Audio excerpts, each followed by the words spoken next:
Take a deep breath and think about the last time you stood beneath a canopy of ancient trees or watched waves crash against a shoreline and felt something inside you shift, something old and quiet waking up.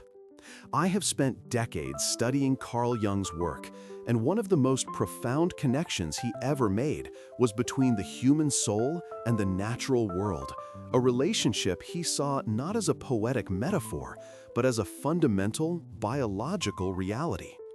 In my research, I have found that Jung did not believe we simply live in nature. He believed we are nature. And our modern crisis of meaning stems directly from our catastrophic disconnection from this truth. Today, I want to share with you Jung's startling discoveries about how the psyche is not just influenced by nature, but is, in its deepest structure, an expression of it, and why understanding this is the first step toward healing the profound loneliness of the modern soul. Let me first validate what you might be feeling, that subtle but persistent ache of alienation, the sense that something vital is missing, even when your life looks full on the surface. Jung observed this in his patients over a century ago, a psychological malaise he called disconnection from the instincts. He saw that as we built our cities and our digital worlds, we were severing a lifeline to our own inner wilderness, and the psyche was suffering for it. In my study of his clinical cases, I am always struck by how many people came to him not with classic neuroses, but with a feeling of emptiness, a lack of vitality, a sense of being spiritually homeless. Jung understood this immediately. He saw it as a sickness of the soul, caused by our exile from the natural matrix from which we emerged. The urgency here is profound because this disconnection is not just making us unhappy, it is making us sick, fueling anxiety, depression, and a deep existential despair. Now, let me share with you the core of Jung's insight, which was truly revolutionary. Jung proposed that the human unconscious is not a blank slate or a mere repository of personal memories, but is instead the psyche's inner equivalent of nature itself. He called it the objective psyche, a vast, impersonal realm that is as ancient, creative, and powerful as a forest or an ocean. Think about that for a moment. Put yourself in the shoes of one of Jung's patients, a rational, modern man who came to him with terrifying dreams of tidal waves and wild animals. This man was terrified, but Jung did not pathologize these images. Instead, he saw them as evidence of the psyche's natural state trying to reassert itself.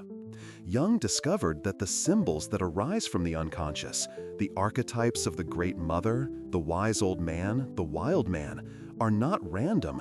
They are the psychic organs through which nature speaks to us.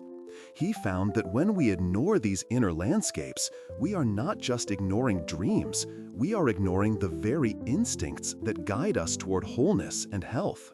This is why Jung insisted that a dream of a tree could be as clinically significant as a memory of one's father, because both are expressions of a living, self-regulating system striving for balance.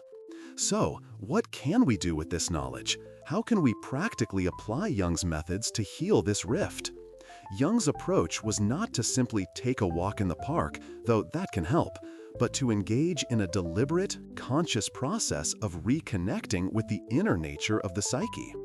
The first step is what Jung called active imagination, a technique where you dialogue with the images from your dreams or fantasies as if they were real, natural entities.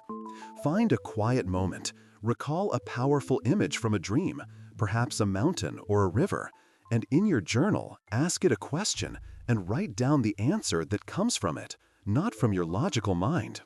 This is not make-believe. This is treating the psyche as the living ecosystem it is. The second step is to consciously bring outer nature into your inner work, to use a stone you found, a leaf, or the memory of a specific place as a tangible anchor for your meditation, allowing its symbolic power to stir the deep layers of your unconscious.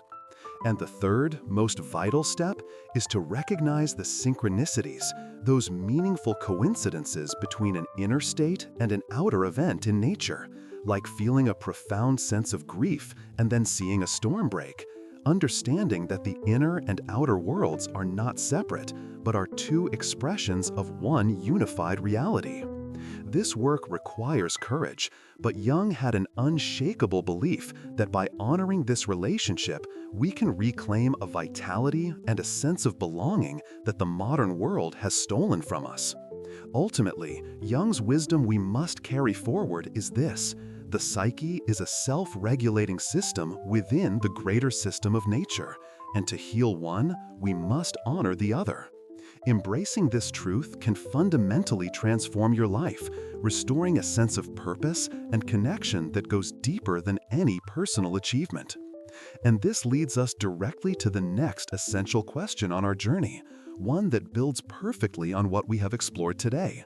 How can reconnecting with nature support individuation?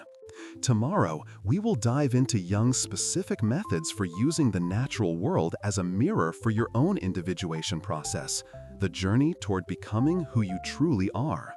This is not an abstract idea, it is the practical next step, and understanding how nature actively guides this process is absolutely crucial for your psychological development. If this conversation has resonated with you, if you feel that old, quiet thing waking up, please let me know in the comments, share your own experiences, and subscribe so we can continue this exploration together. I am genuinely excited to share with you tomorrow how Jung saw nature not as a backdrop, but as an active participant in the greatest journey you will ever undertake, the journey to your whole self.